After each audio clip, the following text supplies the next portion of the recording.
right, now let's go back to YouTube and see if we can get those video details for you.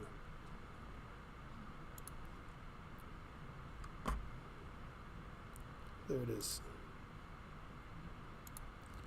All right, so that is going to go on Discord. This is the third recording for today. This is how it's going to go. Like, we're going to do 1, 2, 3 recording, maybe more, depending on the day. And we're doing that because I want to break it up for you guys. This is the same thing on Teams for those people who need the support on Teams. I'm also going to start recording on Teams, just in case you want to watch that recording, because it has a transcript that's built into it. Some people like that too. And I'm also going to do on Blackboard. Whew. Right? Isn't this insane? But this is to support all of my friends who are physically here and online.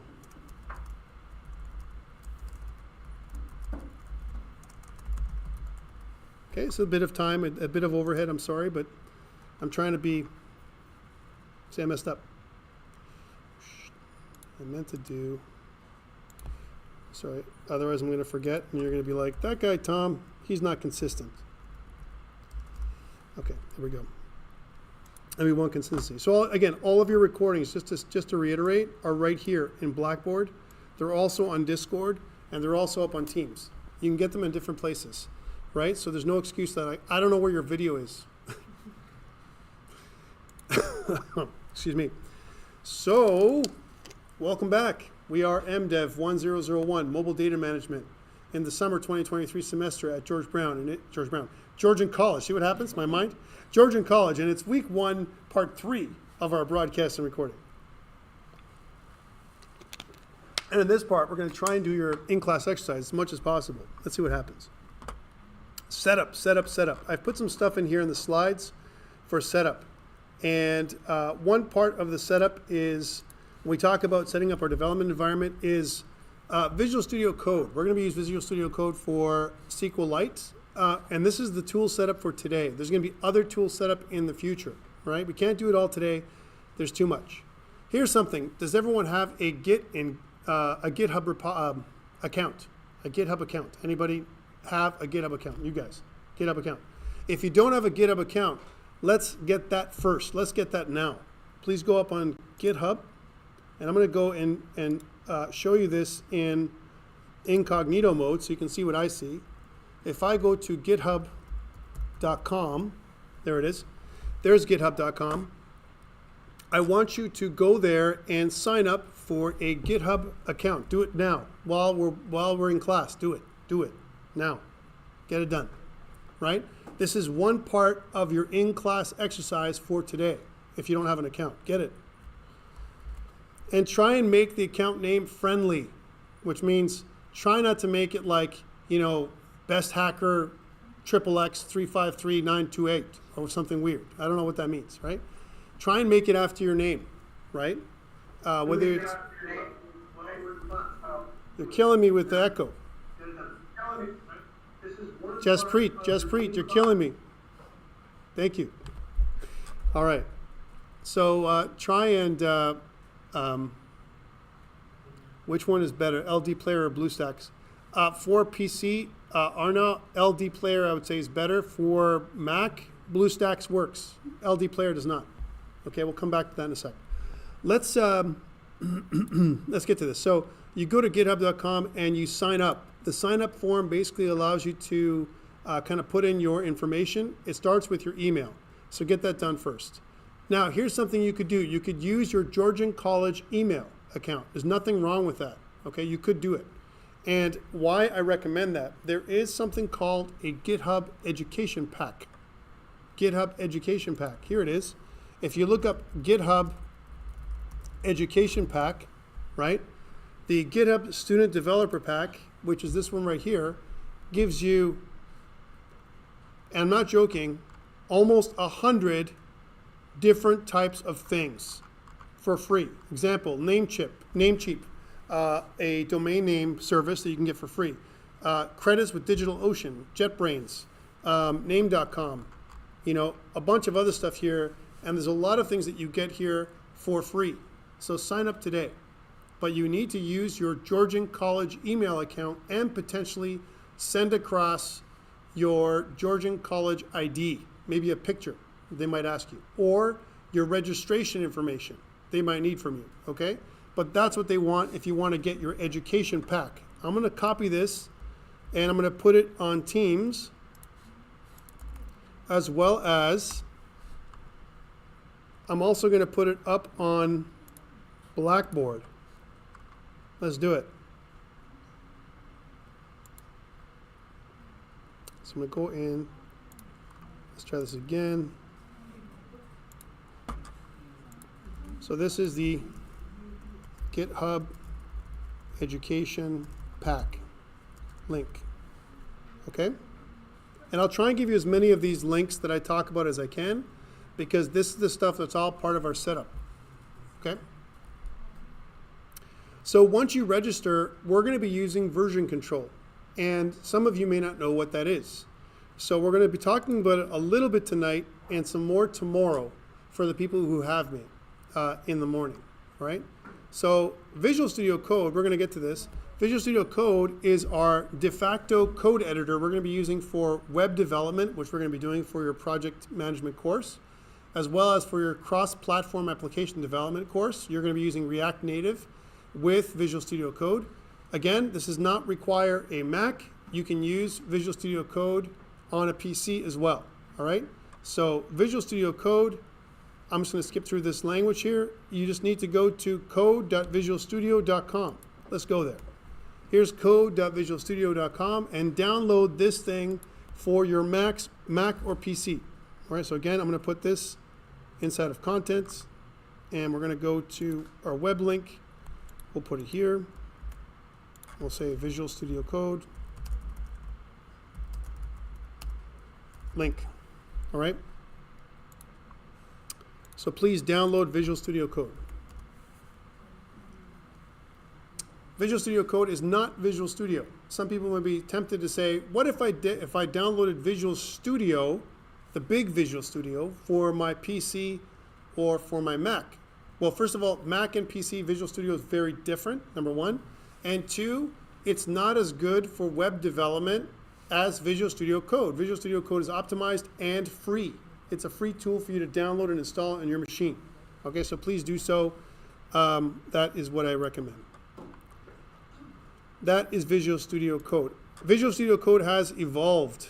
And it used to be that we used editors like Notepad++ and Atom or Brackets or a bunch of other things.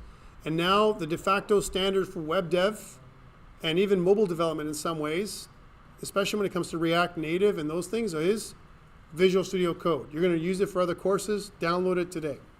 Okay, we're going to use it for us as well.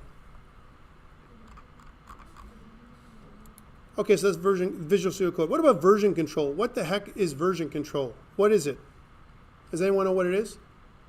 Version control.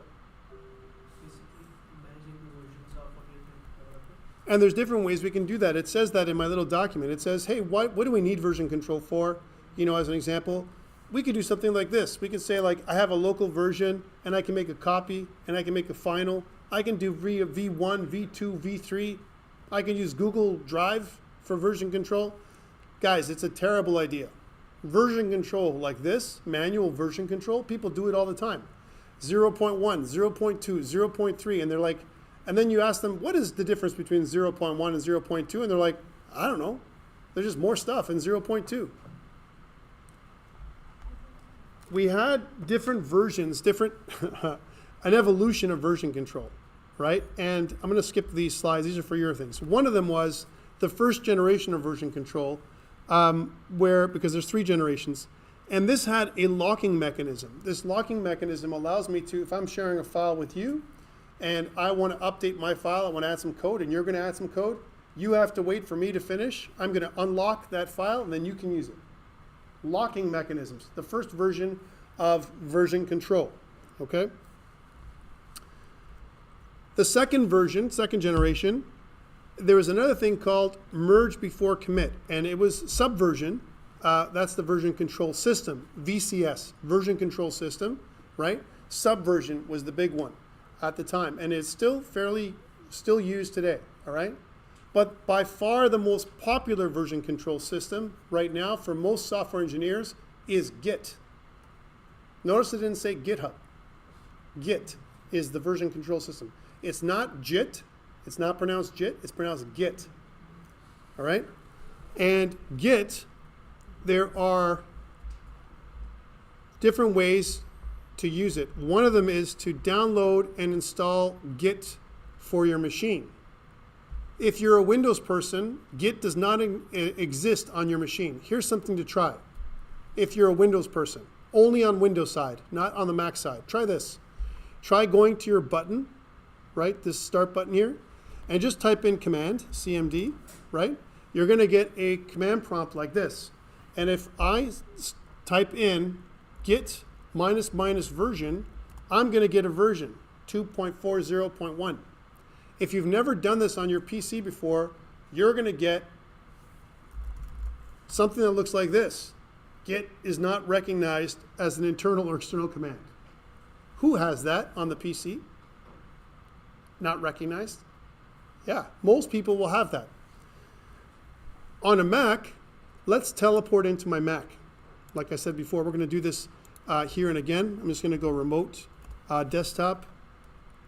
I'm going to do the exact same thing I'm telling you. I'm going to go into my little MacBook Pro. And when I teleport into my MacBook Pro, I'm going to log in. And we're going to close down Visual Studio Code for a second. And I'm just going to use our terminal for this. Here's my terminal for the Mac, right? And the you'll have this if you're a MacBook user, right, or a Mac user. Type in git ---- version, the same exact bit of code. You're going to see that my version on Mac is different than the version on PC. And it's okay. It's okay. So why do we get you guys to get Macs? Why is it required for your BYOD? Because there's no setup. You're done already. If you're a Mac, it's over. You have nothing to do. If you're a PC person, you got stuff to do, baby. Let's talk about it, right? Here's what you're going to do when you set up your Git for Windows, okay? I'm just going to jump to this in a second. I'll come back to this. Here's installing Git. First, you have to go to this site, git-scm.com. And by the way, you can do this even if you're a Mac person. So if I want to go to git-scm.com, here it is.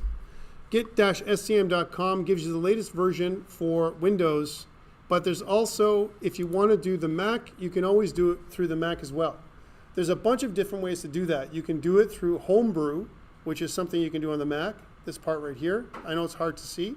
You can also do it through Mac ports, or you can do it directly through Xcode, which ships with Git, okay? It's totally up to you.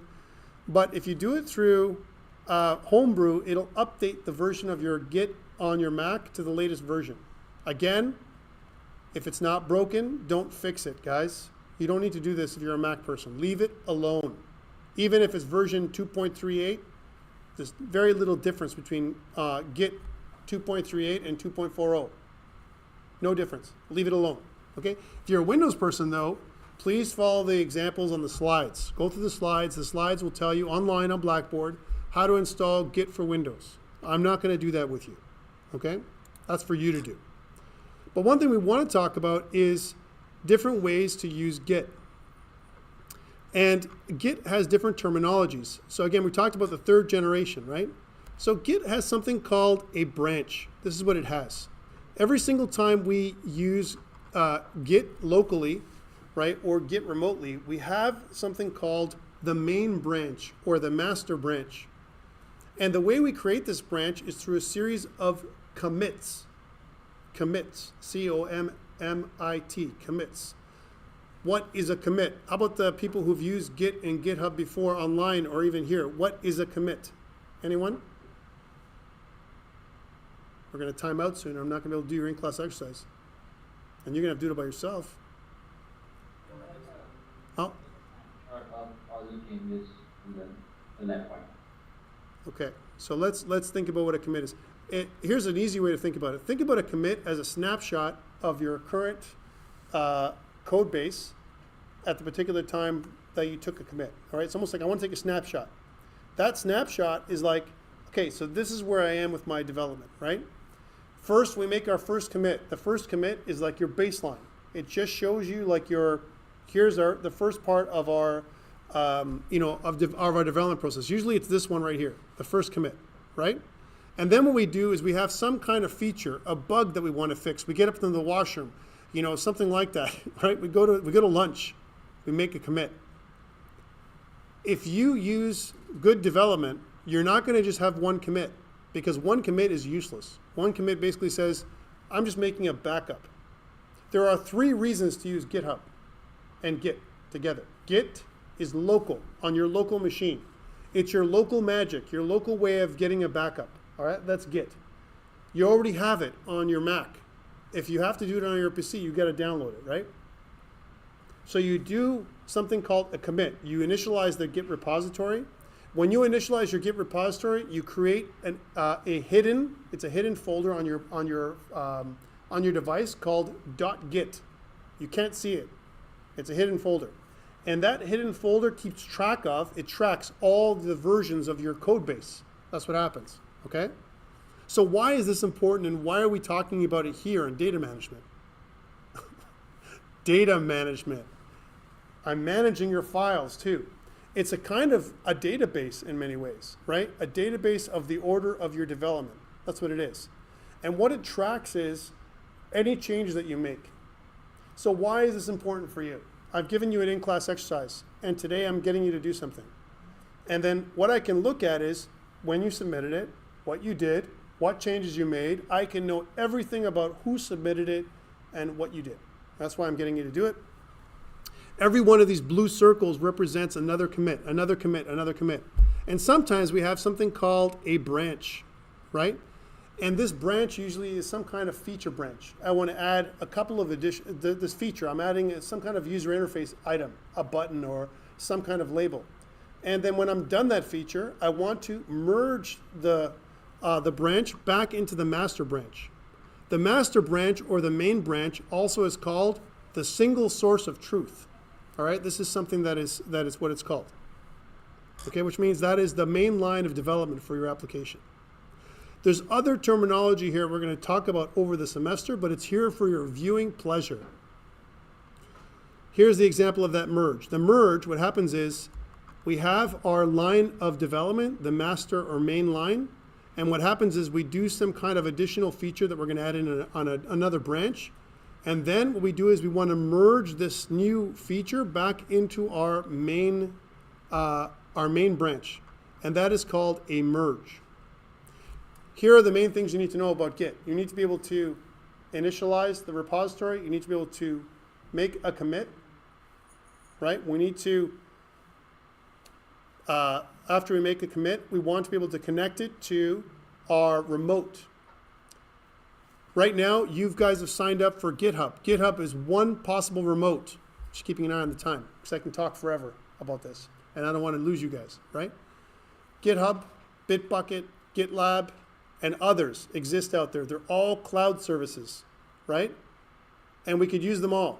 But in our course and in our program, we're going to use GitHub. That's why I'm getting you guys to submit to connect to GitHub. So then, again, we initialize my repository, git init. That's the command. The second command we do is git add dot. We add everything to the snapshot, right? And then we do a commit. That's the third command. Git commit -m, initial commit or first commit. It's up to you. You name it, right? And then the fourth thing you do is git push. You want to push to your remote, but you need to do some configuration. What is that remote? How do I do that? I'm going to show you this entire process in a second, okay? And this is your in-class exercise for today, because I think we're going to not have time to do everything else, okay? Because we talked a little bit about different things. We're going to do the rest next week. Okay, it's okay. And that's why I left it open-ended today. I wanted to see what kind of time we had. Let's do it. On your Mac, right? You want a new folder on your Mac. So I'm going to go to Finder here, and I'm going to go to Again, it could be my downloads folder or some other folder that you have your documents. For me, you can also do it on your desktop, by the way. There's nothing wrong with doing it there as well. Okay, so if, for example, you wanted to make a folder on your desktop, again, you can just right-click and make a new folder. We're going to call this folder here, this untitled folder, MDEV1001 in the summer, that's M2023, dash ICES, right? Now, it's kind of hard to see because I'm remote, but it's MDEV1001 M2023-ICES. This is going to be the containing folder for every single in-class exercise that you're going to do for me this semester. Okay, that's the first thing I want you guys to do. Are you with me? Have you done it? I'm showing you what to do for your in-class exercise. You good? How about the people online? Are you guys all with me? Are you guys with me? Are you doing it? Yeah, I can see you. All right. All right, so that's the first thing. Next, I want you to drill into this folder. Double click. It's going to bring up Finder here, and I want you to right click and make a brand new folder, and we're going to call this folder MDEV1001 in the summer 2023 semester, and this is going to be called ICE1. Notice what I did. I have a containing folder for all of your ICEs, and then I have one folder for in-class exercise 1. We could have next week in-class exercise 2, or we could have a quiz. We don't know, right? I'll let you know. But there's going to be something. Now, what I want to do, right, is with my terminal open, we're going to do terminal commands. We're going to learn the terminal. Oh, yeah, don't be afraid. You're not going to destroy your Mac, all right? But it's going to happen. I want to swim up one level. So again, I can just close this Finder down if I want to, right? And I can go back into this level here. It's on my desktop. You can put this anywhere on your Mac. Okay, it doesn't matter where. All right. What I want you to do is notice over here. If I do a CD on your terminal, it means change directory. That's what it means. Okay, CD, and then I can take my MDEV1001 and drag it into this folder, and it gives me the exact location. So you don't have to figure it out. By the way, this works exactly the same on a PC. You can drag and drop folders onto your command prompt just the same way, all right? So this tells you the exact location, right? And if I press enter here, you can see now that I'm in that location, okay? Now this is for all of my ICEs, and I want to create a repository for all of them, right? One thing to note about GitHub, when we connect to GitHub, we haven't done it yet, but here's something I want you to think about with GitHub. GitHub does not take any empty folders. It is not like Google Drive, okay? The way it works is, when we're going to do more of an example next week around this, is when I have Git and I connect to GitHub, I want you to think about this imaginary line that I connect to GitHub, right? And if the folder is empty, it will be ignored. We don't want this. We don't want our folder, which is our in-class exercise 1, to not be ignored. So therefore, we're going to do this. We're going to say cd space, and we're going to go into that folder, MDEV M2023 ICE1. Notice I just pressed tab. If you press tab, it'll find the folder for you, right? Pretty simply. Press enter. Now I'm in that folder. I'm not in ICEs. I'm in ICE1. Here is what I want you to do. On Mac, I want you to press the following thing. Touch, and then .gitkeep. Touch.gitkeep. What this does is it creates an empty .gitkeep file. Gitkeep basically says, hey, GitHub, I want you to keep the folder structure. Don't get rid of my folders. And I'm giving you this file, which is empty, just so that it's a workaround, so you don't, you keep my folder structure. Yay, we have a folder. Now, how does Visual Studio Code work with all this? Well, it's interesting. Here's Visual Studio Code, and if you've downloaded it, I'm going to bring it up. And I got the wrong one. Let's bring up the Visual Studio Code that's on Mac. There we go. Here's Visual Studio Code that's on Mac. Can I go full screen? It'd be nice if I can. I cannot today. It's okay. I'm trying to do too many things with my poor Mac, right?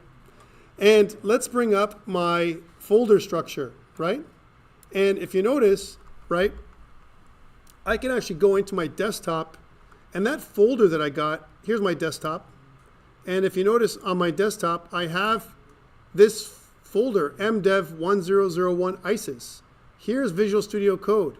I can drag and drop my folder into Visual Studio Code and let go. And then what it's going to do is it's going to show us the same structure here inside of Visual Studio Code. So Visual Studio Code mirrors the same structure as your operating system. It doesn't matter if it's PC or Mac. If you drag and drop the folder into Visual Studio Code, it'll show you the same thing visually. Visual Studio, right?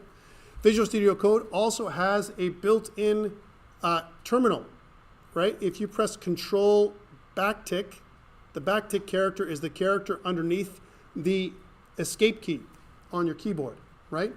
There's actually a tilde on that key as well. But the backtick shares that key. It's right next to the 1 on your keyboard as well, if you take a look at your keyboard. So if I press Control backtick, or you can always get to it by terminal, new terminal, right? It'll pull in a built-in terminal in Visual Studio Code. So if you don't have a terminal, or if you don't have a way of getting to it easily like I have, because I created a shortcut on my Mac, you can get to it through Visual Studio Code. All right, here is the first command. Ready? Git init. Do it with me, guys. Git init. Git init, it says initialize an empty Git repository in users, Thomas, desktop. And notice at the end, it's .git. It's hidden, and it's right here. This is the .git folder that it initialized. That's the first command. Next command. Ready? Git add dot. This is the second command. Every time we make an application on the command line, we have the name of the application and a verb, something that we want the application to do. Add, delete, remove, whatever we want it to do. It has some kind of action word, usually we use, right? And the third parameter is what we want that action to do. Git add dot. Dot means add everything, okay? So git add dot. Third thing, git commit -m, and we're going to use two possibilities here. And this is depending on your style, right? So Ramona might choose initial commit, or she might choose first commit. It's up to you. I'm going to use initial commit. Let's try it. And it's going to say one file changed, right? Because I only have one little file here. This is the flow. I've initialized, I've added, I've committed. Those are the three things. Now, this is all local to my system. I need a Git repository. And in order for me to have a Git repository, you need to have a Git account. You all should have a Git account now. Let's make a brand new repository. So again, here in my MacBook, gotta do it here locally. I'm gonna go to GitHub, and I'm gonna go to Georgian College. By the way, I own Georgian College, don't you know? I own the organization on GitHub. I was the first person to get it back in the day. No one else has it, just me. Seriously, right? I also own Centennial College, George Brown, and Ontario Tech University. I own all those ones, and I got them all before everyone else had them from that college or institution. Woohoo, right? So they all come to me, all right? And they're all mad at me, by the way. All right, so you can see here, this is me. This is Georgian College. Whenever I share files with you, I share them here. When we work together, if you're too slow, I'm too fast, or whatever, you can always look at my files. If I share files with you, it's fair game. Whatever I share with you, use. Okay, it's okay. Unless I say something like, take my files and add to them. Then you have to add to them. You're going to do whatever you're going to do. Here's what I'm going to do for this. First of all, I have to sign in, right? And it's going to ask me to sign in, and it's also going to probably ask me for my authentication code. Guys, I fully expect you guys to use multi-factor authentication in this day and age. Someone will hack you, okay? So just like you, I'm going to use multi-factor authentication right here and put in my code, right? So I'm going to go to my little authenticator here, and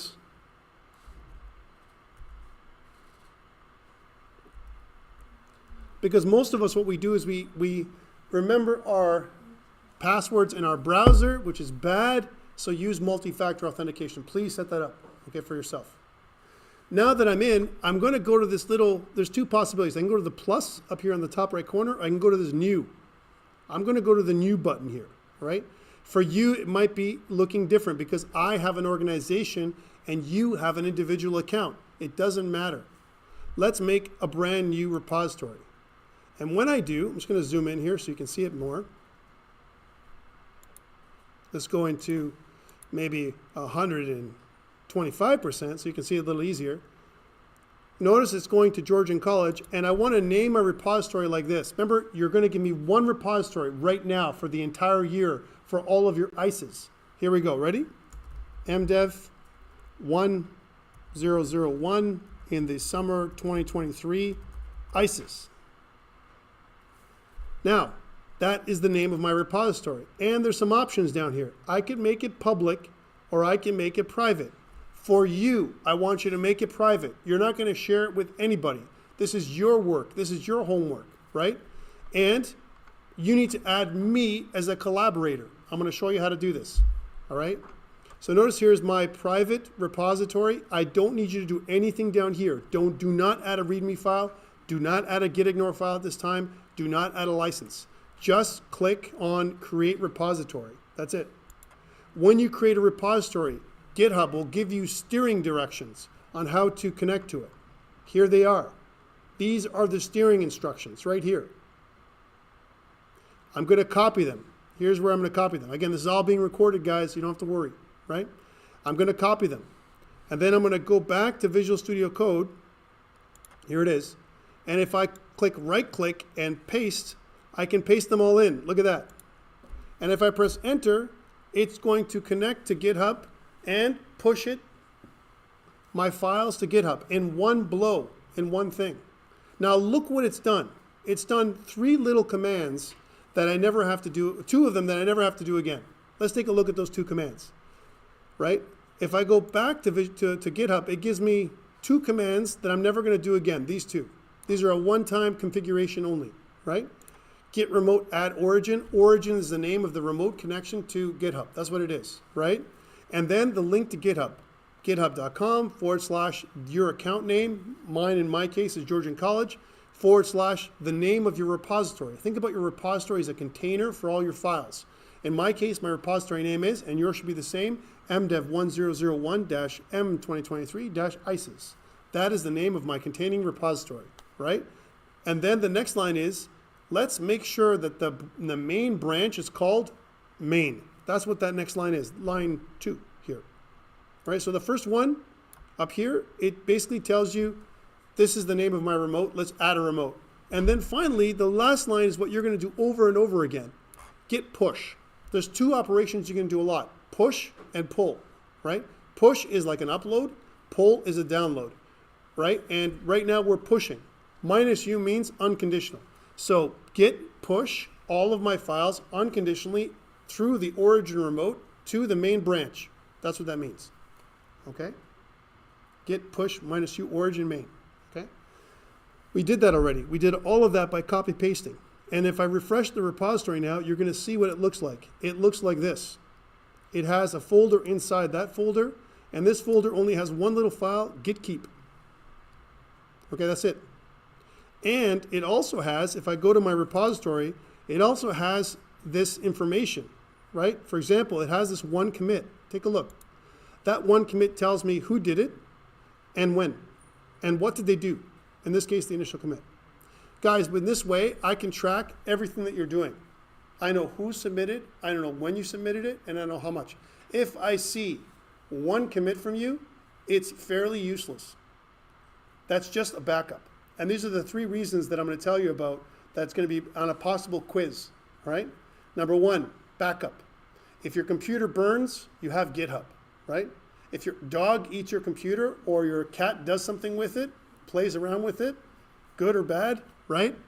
You still have GitHub. If your computer falls in an elevator, your company won't fire you. But if your files aren't on GitHub, they just might, okay?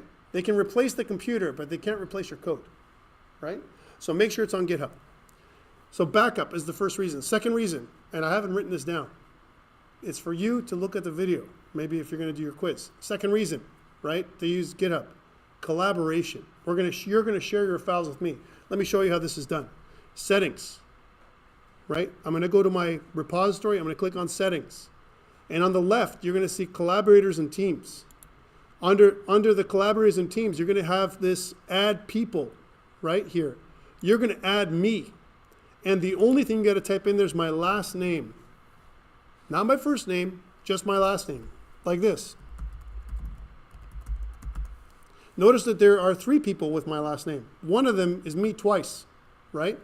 Please don't be fooled by this one. This is the wrong one. Okay, don't use this one. This is my business account. This is the one I use for school. My last name only. And that's the one you want to use. Click on me, please, right? And when you do that, it's going to say, what do you want to give Tom to do? All I need is read access. I don't need everything else. I don't need to write to your GitHub repository. I don't need to do triage or anything else. Just read access. And then click add Tom to your repository. If you do that, this is the main thing from your in-class exercise. Okay? This is what I want you to do. Okay. But I want to make it public for you so you can see my files. If you make, by accident, if you chose public instead of private, here's how you fix that. On the bottom, under settings, if you go to settings again, on the bottom, way at the bottom, there's this danger zone. See this danger zone? Here you can delete your repository if you made a mistake and do it again, or you can change your visibility. I can change my visibility to public or private or whatever. Here I'm going to change mine to public. You keep yours as private. That's just for you and me. Okay, this way you can't say, she stole my work. He stole my work. Someone else hacked my work. It's your work and my work. There's no one else that has access to that. For in-class exercises. For assignments, you might share a repository with your friend, right? For tests, you're going to only share it with me. And you're going to have, for assignments and tests, one repository, one assignment. One test, one assignment. But for in-class exercises, all of your homework is going to be one big mess, all right? All folders, in-class exercise 1, 2, 3, 4, 5, whatever it's going to be, all right? Why am I doing this? Because if I made you do private repositories, each one of you, and there's 60 of you in the class, right? 60 of you, and if every single one of you added a private repository every single week, how many emails am I going to get? Hundreds. I don't want that. One, okay? I'm going to change mine to public. And when I do this, it asks me a series of questions. Are you sure? And yes, I do. Make this public. And then once I do that, now you're going to have access to my repository. If you go to Georgian College, if you go to this link right here, github.com, I'm going to paste it. If you actually go there, right, that is the repository. Let's take a look at this again. I'll paste it here too. So Georgian College. I own them all, sorry. So I'm not joking, right? So this is the link. Notice here's the link for the ICES. It says public. I can take this link, and this is the link that I want you to use with me if you want to check my code versus your code. If you want to compare my in-class exercise I did tonight with yours, it should look exactly like mine. If there's any variation, 0. Okay, I'm just letting you know. This is a very simple exercise. It's like free marks if you follow my example, right? So if you can't get this, this is one of those things you're going to throw away, and you have 11 other chances. All right? Just letting you know. Okay, so that is my repository. I'm also going to put this link here on Blackboard. I know I'm keeping you long, guys. I know I'm keeping you long, but that's the nature of this course that we're doing, right? So here's my GitHub, and this is the Georgian GitHub link, Georgian GitHub link for the entire time. And this is for GitHub ICES link, for all the ICES. So that way you don't have to search around. Where is it? It's here. Okay. All right. Now, a couple more pieces you have to do, right? You have that link. When you submit, let's take a look at your ICES folder. This is Blackboard now. This is actually submitting and actually the work you have to do. The only way you can submit your in-class exercise is through Blackboard. If you send me an email for your Blackboard, sorry, for your assignments, in-class exercise or tests, I will not accept it, all right? I do not accept emails for your evaluations. You must go through Blackboard. Blackboard is the only way you're going to get marks, through Blackboard, right? Which means you go to in-class exercise 1, you click onto it, right? And then you do your submission. This is what the submission looks like.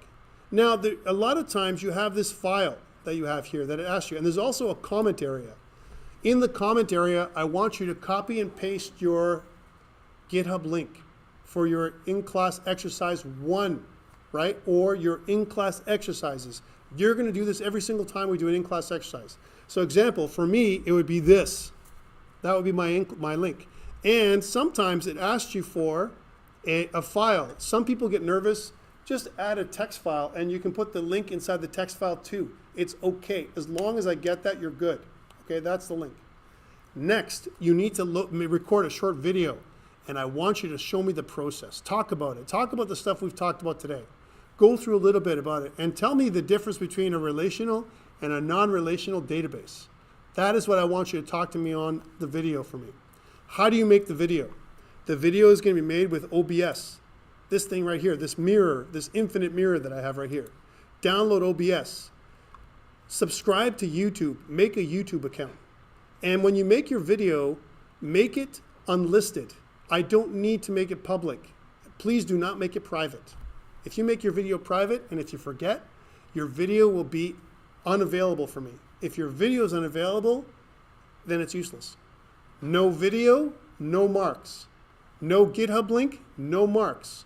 If you give me the video that shows your GitHub link and no GitHub link, no marks. You need to have both those things. I need two things, a video link and a GitHub link. I do not want an MP4. I do not want a, this is my very good friend Rich. He's also a professor here at the college. Right? How you doing? And I was talking about Git and GitHub. I'm running a little bit overtime, as you can see. So I'll come see you. What room are you in? I'm in 8222. I'll come to you. So GitHub link. You need both those two things, a video link and a GitHub link. The video link must be on some kind of streaming provider. You can choose YouTube, Loom, someplace that's clickable. Please do not use OneDrive. OneDrive is another disaster for Microsoft, okay? Don't use OneDrive. Don't use Google Drive. Don't use something else. Something like Vimeo, Loom, or YouTube is fine. I recommend YouTube. Yes? You can record it on Zoom. As long as I can click onto it, it's clickable by me, I'm good to go. You can use Zoom for that? Is that? Not the file. It has to be a link. That's why I want you to use YouTube, right? Because YouTube, you can upload the link, upload the file, right? I don't want your MP4 files. I don't want your MPEG files. I don't want your MOV files. They must be a link, all right? If I see an MPEG file, MOV or something else, MP4, MP5, not going to accept it. Only one thing, a link, all right? It's got to be clickable. Here's something I want you guys to do. I need to be able to hear you. None of this typing stuff where I see someone typing and it's not you. I need to hear you. I need to see the screen. I don't need to see your face for in-class exercise. In-class exercise, just the screen, and I need to hear you. You can introduce yourself. If you really want to show me yourself, you can. It's optional. Some people add music and do other weird things. It's okay. If it's funny, it's good, all right? As long as you cover what I've asked you to cover, I'm golden. I'm okay, all right? You don't need to do post-processing. I don't need you to make 5 cuts or something crazy like that. There's no special effects, lower thirds, or anything else you need to do, okay? I do not need you to be a YouTuber. You don't have to do that. I'm not asking for that, okay? Simple, 1 to 2 minutes. Hi, my name is, and this is my video for in-class exercise 1. Here's what you asked me to do. What is the difference between a relational database and a non-relational database? Well, as per your slides or ChatGPT, it looks like this, right? This is the difference. And by the way, here's my GitHub link. Here's my GitHub repository. Here's my GitHub link for the in-class exercise. Take care, Tom. See you next week. 4% of your final grade for this. This is the easiest one you're going to get, guys. 4%, okay? If you don't submit by Sunday, 0, okay? Questions? This is your in-class exercise, really. And you might think, wait, this is crazy. 4% for like putting me up on GitHub? Yes. You have to have a slide for that. No, not for this one. Only for assignments and for your test.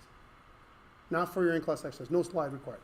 If you want to make a slide because you feel comfortable with the slide being almost like a title card, if you feel comfortable doing that, you do it. You can add as much to this as you want. Just don't make it 5 minutes. Make it 1 to 3 minutes. If you want to play, introduce yourself, talk about yourself in this video, I'm perfectly happy with that, right? This is an opportunity for us to get to know each other because some of you, the people that are online and people that are asynchronous, I'm never possibly going to see. Okay, so this is an opportunity for you to talk to me about those kind of things. Also, if you didn't do something in the future, there's also an opportunity to say, I had trouble, right, with this kind of stuff. You can also write notes in Blackboard like that. I tried to do this. I had this problem. It didn't work. All that kind of stuff. Please, if you need help, from now until Sunday, you have until now until Friday. Saturday, Sunday, remember? Sayonara. I'm not going to talk to you on Saturday and Sunday. That means you have Thursday and Friday to give communication with me. Monday, it's too late. Your in-class exercise was due on Sunday midnight, all right? Target Saturday. That's a good strategy so that you don't have things like a network problem or a power problem or an internet problem or whatever problem, okay? Questions before we go? Yeah. I have a question. Yeah, so in terms of the YouTube, when we use the YouTube to Yep. make the video, Yes. how do we put a link of the YouTube, or how is it supposed to work? I love your question. You know as a why? point of solution? I love your question. You know why I love your question? Because this is for you to do. Remember I said there's one part for me to do and one part for you to do. This is for you to do. I want you to figure it out. Here's the way you do it though, in general, all right? And I love your question. The first part is get yourself OBS. That's the first thing. So the first part is go to OBS and get OBS, Open Broadcasting, right? Then you download and install on your machine, right? OBS, what it does is it allows you to take a screencast of your computer. Doesn't matter, Mac, Windows, Linux, it'll do a screencast. It'll record your voice. It'll record your screen. Test it. There's great videos on YouTube on how to use OBS. YouTube is the biggest library in the world, and you guys are blessed to have it. When I was a kid, and when I was learning, when I was a young adult like you, I had nothing. I had a library that I had to go to, and it was incomplete. You have more stuff that I can possibly give you on YouTube. Go there, number one, okay? Second thing is, after you get your download, there's two ways to do it. One way is you can make your video and save it on your computer, and then as a next process, upload it to YouTube and name it properly and make it unlisted. You can do that in multiple steps. You can do it in one step, like I did tonight. OBS, once you have your YouTube account, asks you permission to make a broadcast directly to YouTube, which means you're broadcasting live. But if it's unlisted, who cares? No one's going to see it, just me, right? So you can broadcast live, and in one step, you record your screen and upload it to YouTube at the same time, which is what I've done this entire night, okay? So there is no multiple steps, just one step, okay? Does that answer your question? Yeah. Good. Hopefully that makes you comfortable. I know that it's a little bit uncomfortable what I'm asking you to do. I'm pushing you to do stuff. But what this is going to do is you get that link, the link that you're going to get from YouTube for your video. Try it out. Make some trial videos, some extra steps. That's why this is worth 4% of your final grade. Make some attempts. Try stuff out. Figure out how to do it. So you guys are all professionals at it before next week, right? I'm going to ask you to do it for all of my courses. This one, project management tomorrow, every other course you're going to do videos for me, right? You guys are going to be video professionals at the end of this, right? Maybe even some YouTubers. So also for the little question about the relational and non-relational, when we're answering the question, Yes. do we need some sort of like slides, presentation while we are talking about it, or does it just have to be maybe your audio talking about it? This is a fantastic question again. You know why it's fantastic? Because it's good that you asked. No one asked us except for you and Ramona so far, right? And the answer is, you know what? It's a good idea. It's a good idea to put a couple slides together. Is it required? No. You can talk about it if you want, but you don't have to have it, I'm leaving it to you. I want to know what your personal style is when it comes to presentation, right?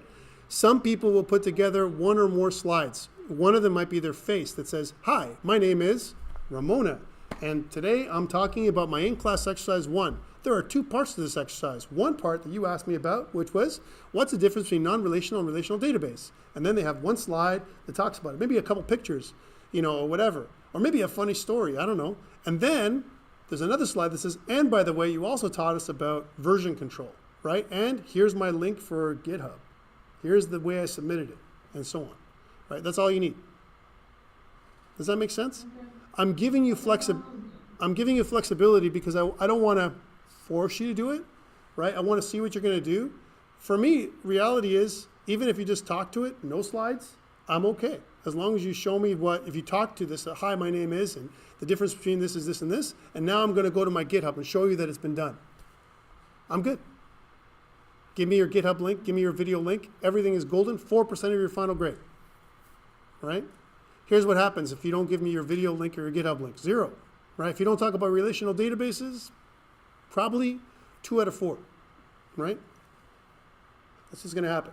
I mean, it's very simple. Did you give it to me or didn't you in this case? There's not a lot to do, right? Hopefully that answers your question. And by the way, please forgive me. I'm not trying to be facetious, or I'm not trying to make it difficult. I want you to have flexibility and have some fun. Okay, that's part of what this is. All right, and also a little bit of learning. I want you guys to learn how to make. We're over time. I want you guys to learn how to make videos, right, and know how to do things on GitHub, which is my underlying motive. Because everything we do together, we're going to share together, right? I need you to know how to do this. I need you to be I say this to my kids all the time. I need you to be a good roommate. If we're rooming together, when we're building software together, I need you to be good roommates, good workers, right? Everyone should know what to do everything. If you depend on somebody else, right, it's only to your own detriment, right? So that's why I'm asking everyone to do their own, right? Here's what you don't want to do. Last words before I go for tonight, and I'll let you go, all right? Here's what you don't want to do. Don't get your friend, the expert at GitHub, to do it for you. If you do that, you'll still get maximum marks, but you'll actually be robbing yourself. Okay, so the question only is, Arna, what is the difference between relational and non-relational databases? That's the only question I want you to ask. I'll put it up on the in-class exercise. I'll write it up on the in-class exercise. I'll put that in there today. Okay, it won't be now, it'll be later on. I'll update the in-class exercise details with that, okay? Just to make it easy. Does that make sense? That's it for me, guys. I'm going to stop recording. Thank you so much for being patient with my insanity, and I'll see you guys, some of you, tomorrow.